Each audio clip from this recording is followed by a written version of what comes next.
네, 유럽과 뉴욕장 10월 마지막 거래를 모두 다 마무리를 지었습니다. 뉴욕장까지 함께 개장하게 되면서 오늘 또 체크해봐야 될 이슈들이 상당히 많이 나오고 있는데요. 뉴스들 정리를 해보겠습니다. 이투데이 민태성 부장 나와 있습니다. 부장님 안녕하세요. 안녕하십니까. 네, 반갑습니다. 헤드라인 먼저 정리해 주시죠. 네, 이틀 동안의 휴장 이후에 장을 연 미국 증시가 혼조세로 장을 마감했습니다. 샌디에 따른 경제적 여파를 가늠하면서 모멘텀을 갖기는 좀 부족한 모습을 나타냈는데요.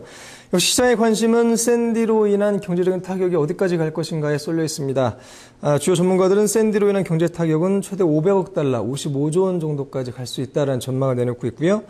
또 샌디로 인해서 연준이 추가적인 양적 완화에 나설 수도 있다는 주장까지 제기가 되고 있습니다. 오늘 발표된 경제지표는 제조업 지표가 기대에 미치지 못한 것으로 밝혀졌는데요. 시카고 구매 관리자 지수가 2개월 연속 위축된 것으로 나타났습니다. 업종 대표 기업들의 실적은 전반적으로 좋았습니다. GM과 마스터카드의 실적이 예상보다 호전됐습니다. 네, 일단은 샌디가 지나간 후에 후폭풍이 어느 정도나 될 것인가, 경제 피해 규모가 어느 정도 될 것인가 계속해서 좀 추산을 하고 있죠. 네, 그렇습니다. 미국 동부 지역을 강태한 허리케인 샌디의 경제적 타격이 300억 달러에서 500억 달러에 달할 것이다라는 전망이 나오고 있습니다. CNBC는 특히 미국 전체 경제활동의 4분의 1을 차지하는 인구가 있는 지역이 샌디의 여파를 받았다는 점에 주목을 했는데요. 경제적인 손실 규모는 시간이 지날수록 더욱더 늘어날 수 있다는 것이 전문가들의 중론이 되겠습니다. 가장 아마 긴장을 하고 있는 쪽이 보험사가 아닐까 싶은데요. 보험계에는 좀 상당한 타격이 예상이 되고 있죠. 네, 그렇습니다. 시장조사기관인 AIR 월드와이드가 전망을 내놨는데요. 잠재적인 보험 손실이 70억 달러에서 150억 달러에 이를 것으로 전망이 됐습니다. 전체 자산 피해는 한 140억 달러에서 300억 달러 정도가 될 것으로 보이고요. 그러나 이번 피해가 대부분 폭풍 해일로 인한 것이라는 것에 전문가들은 주목을 하고 있습니다.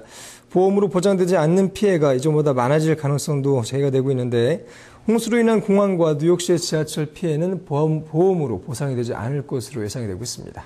네, 이렇게 좀 경제 피해 규모가 좀 속속 집계가 되면서 다시 한번 추가 양적 완화 조치에 나설 수 있다는 전망이 또 제기가 되고 있더라고요. 네, 그렇습니다. 샌디로 인한 경제적인 피해액이 막대한 것으로 밝혀지면서 연준이 추가적인 행동에 나서지 않겠는가라는 전망이 제기가 되고 있습니다.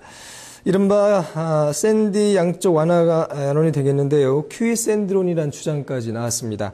초저금리 시대에서 연준이 경기를 부양할 수 있는 방법은 추가 완화밖에 없다는 사실에 전문가들은 주목을 하고 있는데, 연준이 QE 샌디를 단행할 경우에는 현재 매입 중인 모기지 증권이 아닌 다른 자산을 매입하는 방식으로 이루어질 것으로 예상이 되고 있습니다. 글쎄요. 근데 이미 9월 달에도 QE3가 발표가 된 이후기 때문에 얼마 되진 않았고 실제로 이렇게 좀 행동에 나설 가능성은 좀 있다고 볼 수 있을까요?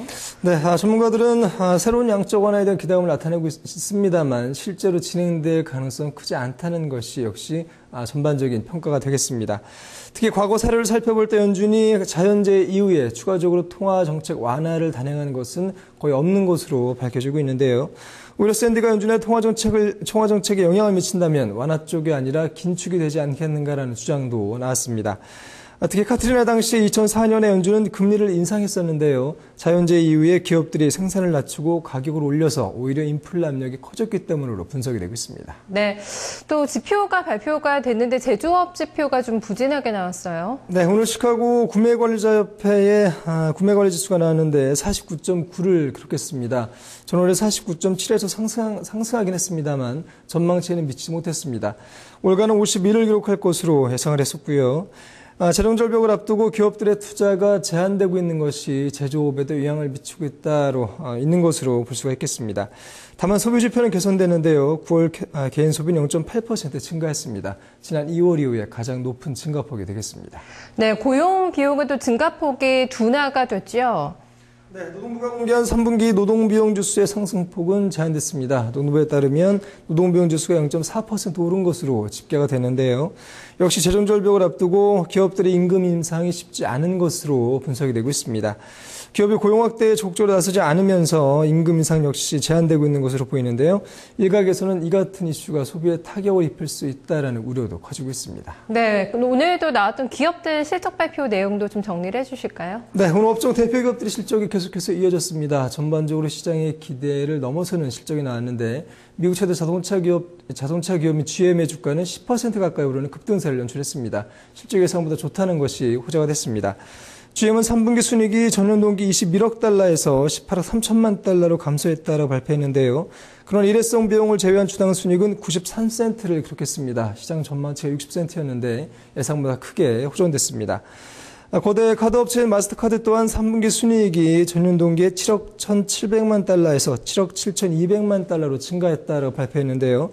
주당 순이익은 6.17달러를 기록을 해서 전망치는 5.92달러를 상회했습니다. 네, 알겠습니다. 오늘 소식 잘 들었습니다. 고맙습니다. 감사합니다.